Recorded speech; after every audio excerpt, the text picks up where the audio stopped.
Welcome to Tips Now for ServiceNow. We are now on the ServiceNow dashboard and ready to begin. In this tutorial, we will create a UI policy called Pipeline Verify on the incident table. UI policies let you dynamically change form behavior, making fields mandatory, read-only, or hidden, based on conditions you define. To get here, open the left navigation and expand System UI, then click UI Policies. This is the UI Policies list. Click the New button to create one.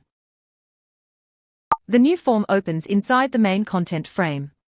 We will fill two key fields, the table and the short description.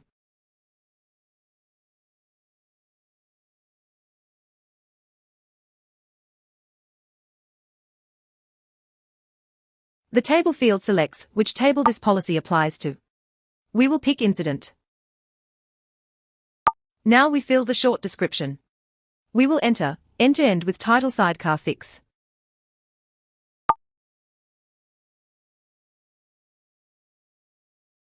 With both fields filled, we click Submit to save the UI policy.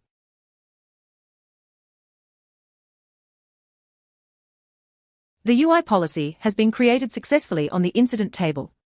You can now add UI policy actions to define exactly what changes.